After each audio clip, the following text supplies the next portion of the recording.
So what are these anchors? In the words of the great Mr. Just, he talks about the ADAH Framework, and I would like to borrow his framework. Thank you. ADAH. The A, the first A is accountability. The D is diligence. The other A is accuracy. Thank you. And the last one is homegrown. I'm more interested in the last one, really, but I'll check the first three before, and I'll take my time on the last one. But I think I should stop here. I'll allow you to ask the next question, then I will talk a lot more about those four areas. My first question would be, in terms of accountability as part of the ADAH Framework. Now, how do you see it as a change anchor? Thank you very much. So, by the very nature of the word, or by definition, accountability means that you have more than one essence involved in the game, discussion, or environment. What do I mean by that? For one person to be accountable, it means that the person is, for want of a better word, needs to give feedback, needs to give report, needs to show that he or she has discharged what is expected to another entity. So the case here is, who is meant to be accountable, and to whom is the person meant to be accountable? And that's why the popular slogan of back in the day comes to mind. The change begins with me. There's a difference between change begins with me and change begins with you.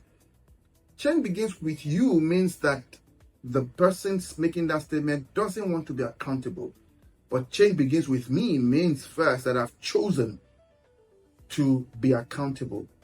It means that I've chosen to, one, do the right thing at the right time, more importantly, for the right reasons, and then be able to report it appropriately. And that would be accountability. What that means is, I, as a person, in whatever sphere of life I'm in whatever it is I do, I must bear in mind that is it the right thing that I'm doing?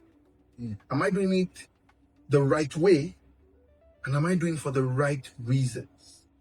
More often, people do what appears to be right, but it's not for the right reason. And whatever you do not do for the right reason, more often than not, you do not get the right results.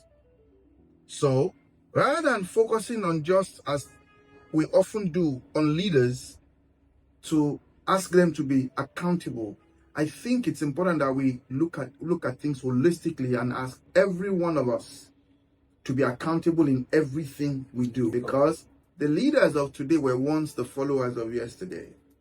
So if you only look at leaders, it's okay to look at leaders, by the way, but if you only look at leaders, those leaders will go on, and then the follower of today becomes the leader of tomorrow.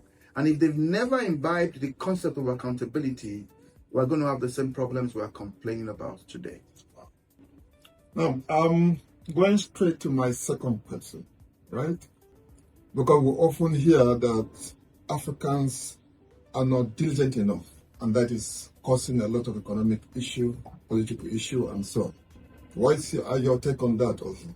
Thank you very much. I think the issue of diligence is a bit tricky.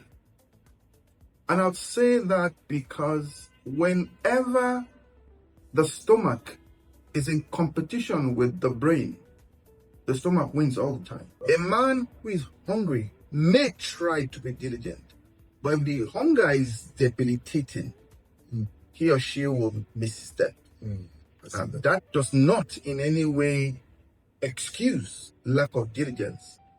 But in the environment we're in Africa, most environments have had poverty weaponized to the extent that most Africans, let me be careful, a lot of Africans just want to get by.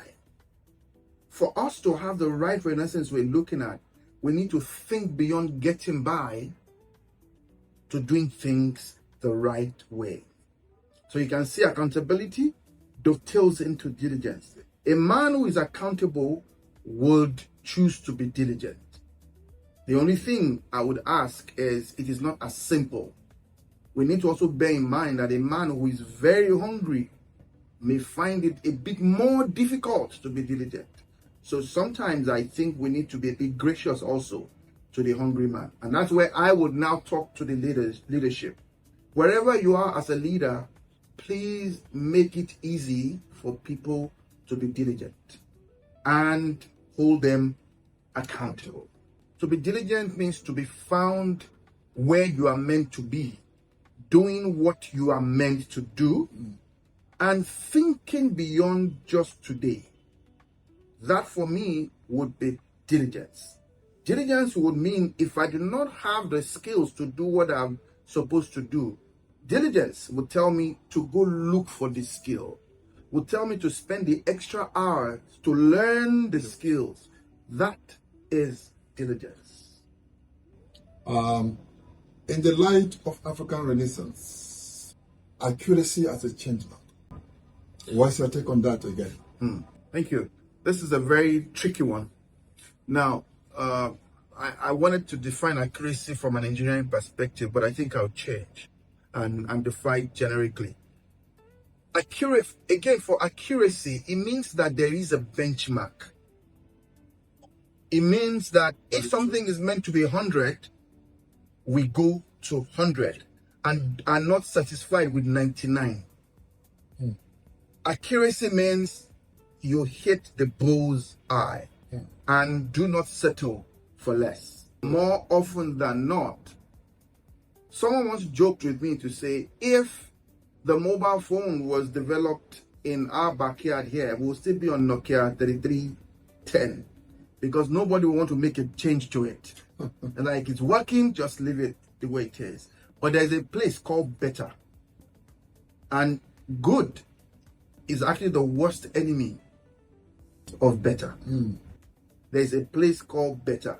And when it comes to accuracy, you aim to ensure that you get better in everything you are doing diligently. Thank you. With the mindset of being accountable and ensure that if there's 100, 100 it is. 99 is not good enough. I will take on the last one that you said you are much interested in. That is homegrown.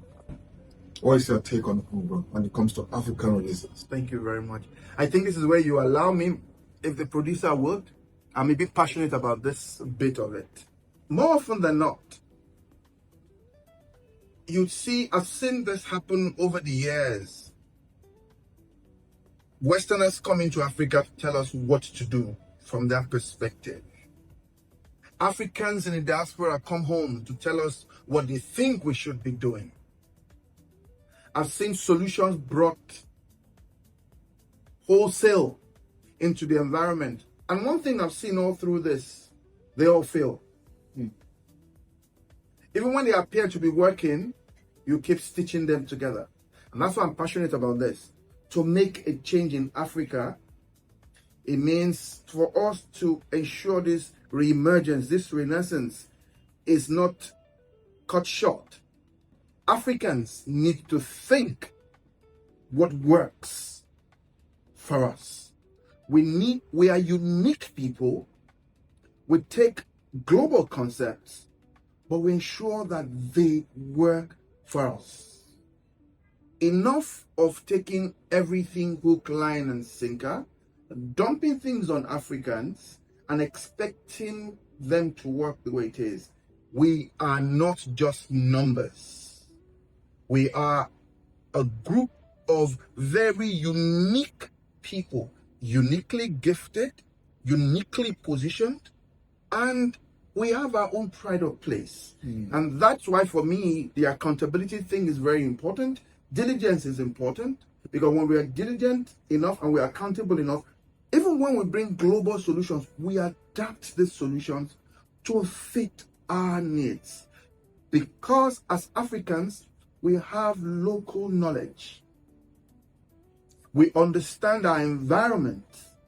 And in understanding your environment, you make the right changes. So the homegrown part of this is actually the key to ensuring that Africa reemerges. If you see the great entrepreneur of Africa as it is, and the person of Alhaji Aliko Dangote, Yes.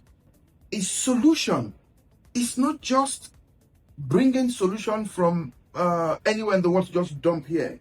It takes a look at the environment. What do people truly need? How do they need it? And what problems should you be solving? Mm-hmm. And that is the solution. That's the key to Africa's renaissance.